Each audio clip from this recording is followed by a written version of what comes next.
of the night. 2 interceptions for the Bearcats. Medley with one early in that first quarter, and Lane Carroll with one in the fourth quarter, as it all turned out to be a big win tonight for Virginia High.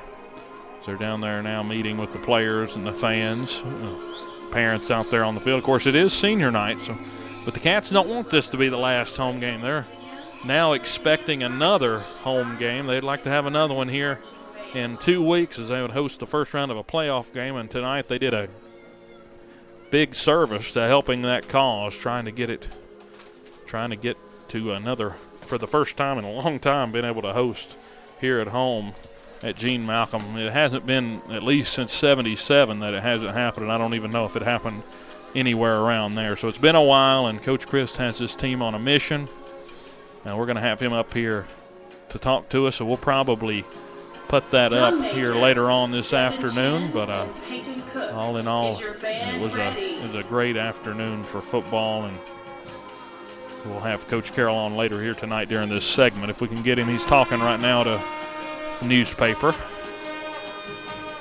And then I think after that, Mark's going to try to rally him up and get him. We still have player of the game to give out and play of the game.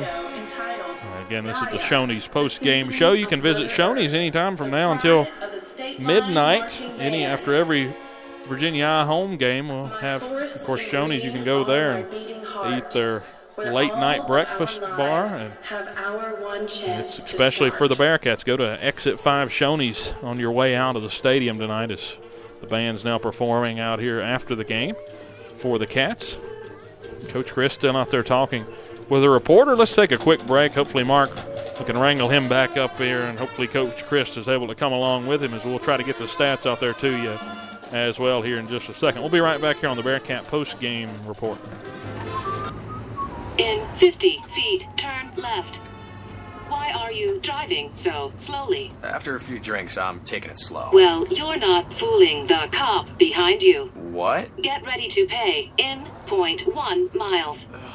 Getting pulled over for buzz driving could cost you around $10,000 in fines, legal fees, and increased insurance rates. Nothing kills a buzz like getting pulled over for buzz driving, because buzz driving is drunk driving. Brought to you by the National Highway Traffic Safety Administration and the Ad Council. You're listening to Virginia High Football on Bearcat Radio on Spreaker.com.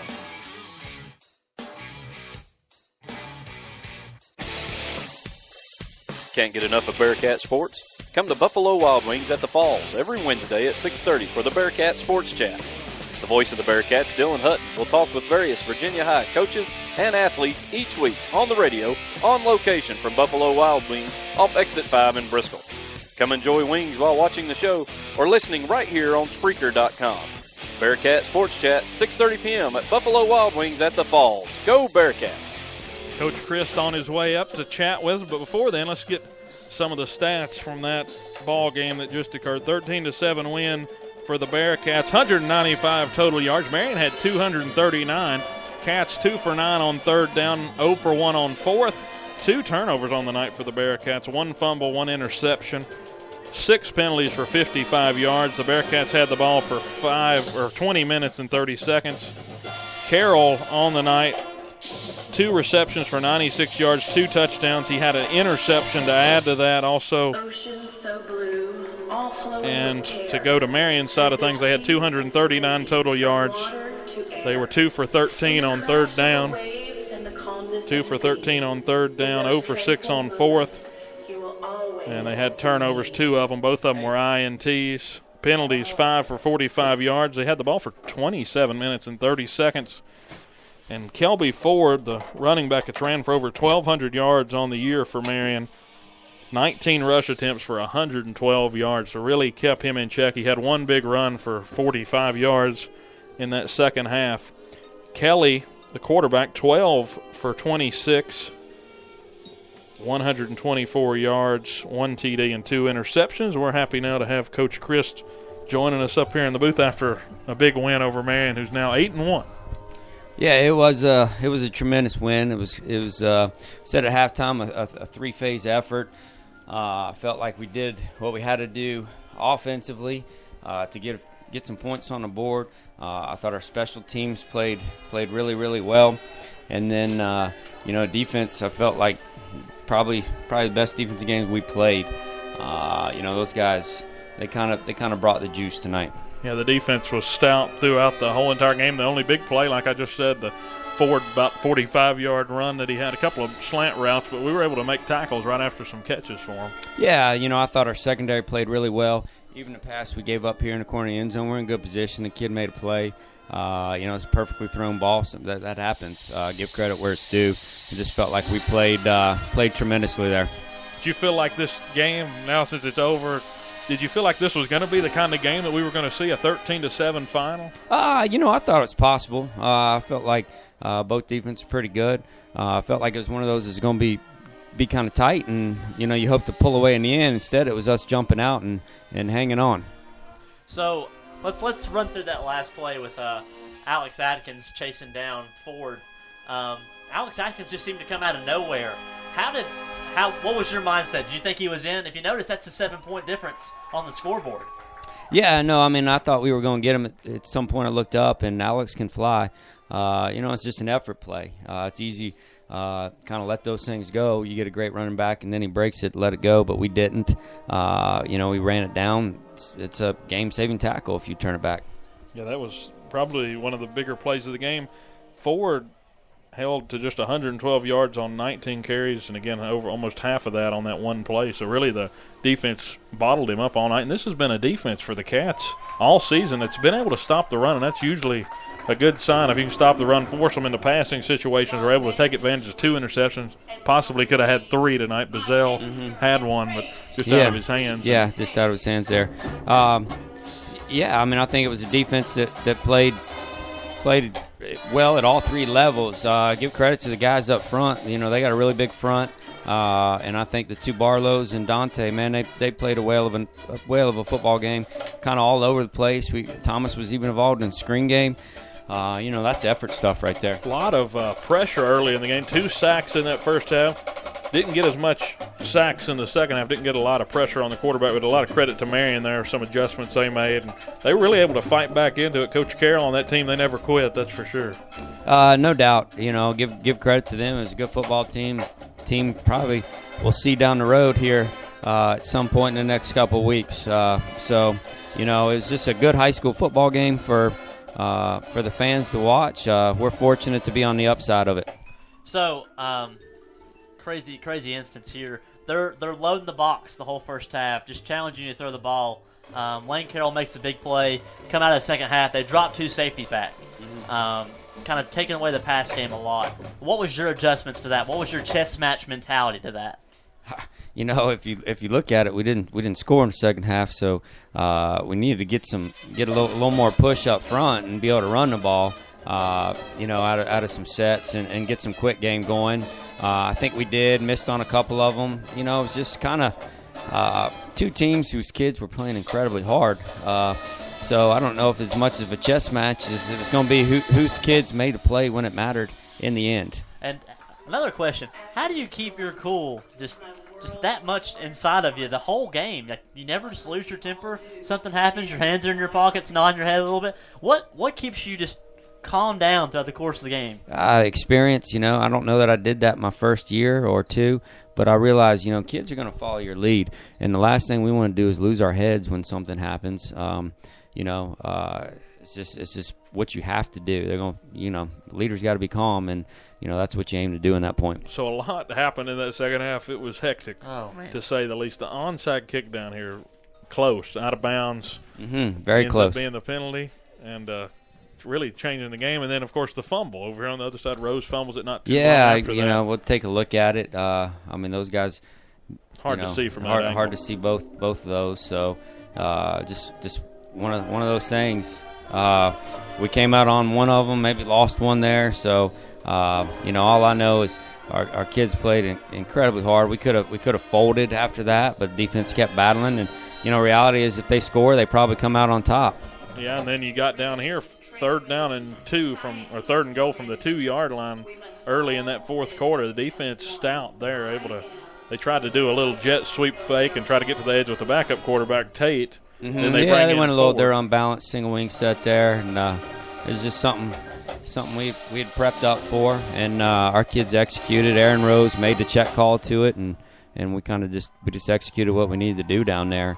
So. Yeah, I'll tell you, that defense tonight really showed off. The offense looked good. That third quarter looked really, really good. About 30 seconds. So, one more question here for you. I've always wondered what you say in the locker room. Give us a little synopsis of what you say in the locker room. Hey, I don't say much, We do our emphasis cards as a team before we leave the school, and then there's not a lot of I don't get in there and hoop and holler or anything like that. Reality is you're gonna win by focusing and giving great effort, play in, play out. Coach Moore give him a little halftime or pregame speech. He's my pregame speech guy. He does a great job with it. So we'll get a little excited right before we come out. But at the end of the day, you win a football game. It's 48 minutes. So how loud you yell before you come on the field for the game isn't going to have much effect on the outcome. That's very true. And well, just real quick, we'll keep you. You got to get back down there, but Lane Carroll, 2 touchdown catches, interception, did a lot of things throughout the game. What couple of words there on him? I hate to be cliche, but big-time players make big-time plays and big games. And he did tonight. He did that. He did that. We might have to have him on this week. Lane is definitely a good kid, and we're glad he had a great game. Unbelievable kid. 4.3 GPA. He's what you want. He's the epitome of a great teammate, in addition to a great football player. You're also forgetting about the 59-yard punt that he had as well. Yeah, that was a field position flipper. We talked about how that was going to be important for our special teams to flip that. Well, Coach Chris, enjoy this one. Hey, we will enjoy it, and then about 4 hours from now, then we'll start thinking about Richland. We'll see that. We'll be watching some film. We'll break tonight. down this film first, also, and then we'll Sendor's flip be the there, script. so I gotta wash my shirt from Wednesday and put it back on. Keep this on, Coach Sidner. That's right, Coach. He will be honest. I know. He's already said he's like, I'm going to be wearing shorts. He's like, as long as it's not freezing, but he's going to be wearing shorts. I'm going to hold him to it because he's held me to it. I was what game were we here? Chilhowie? I was freezing in my shirt, but I knew he wasn't going to let me.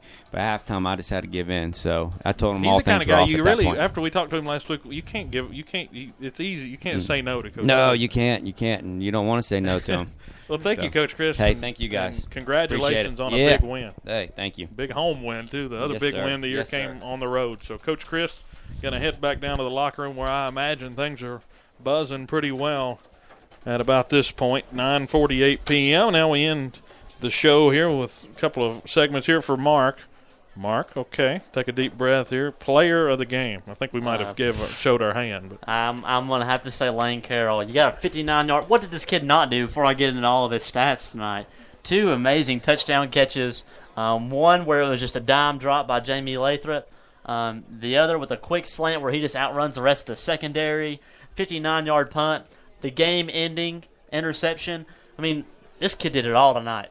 yeah, and then Lane coming through all the time. As Coach Chris said, big-time players make big-time plays in big-time games. And it doesn't get any bigger than when 8-0 Marion rolled into Bristol here on October 27th, 2017, and left with their first loss of the season. You know what's crazy? Halloween's coming up in 4 days, and that defensive front for Virginia High was scary good, Dylan. And they were wearing black and orange. How fitting. How fitting tonight that the Cat defense was able to hold up an offense that was averaging close to 400 yards a game.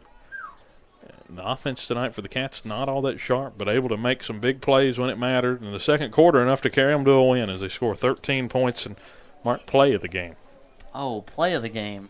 Alex Atkins. I mean, I've showed my hand on that one too. Huge run. I mean, who would have known that a huge run from forward would have been the play of the game? And a tackle, yeah. The one that he didn't even reach the end zone on. But stopped him short. Maybe a couple mistakes or something Marion shaking their head about on the bus from not getting it from 2 yards out. But that's the play of the game for me. I mean, you look at it, they punch it in, 7 more points. We're losing 14-13. We're not in this light right now. Yeah, things would be definitely a lot different, especially if you want to go down here and hang your hat on that defensive play, too. You could put that one right up there, too. 4th and 2.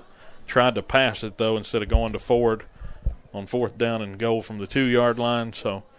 But Marion, again, will have a chance next week to get back on the winning side of things. It'll be a tough test next week at Graham, but we'll be over there right near them, as we'll be over in Richland. Richland. Throw a stone at them or two. We could probably toss a paper airplane and land it right in the middle of the stadium over there. You got to get over a at couple Graham mountains and Bluefield. first. Yeah. Launch it, maybe catch some wind. But all in all, a big win tonight.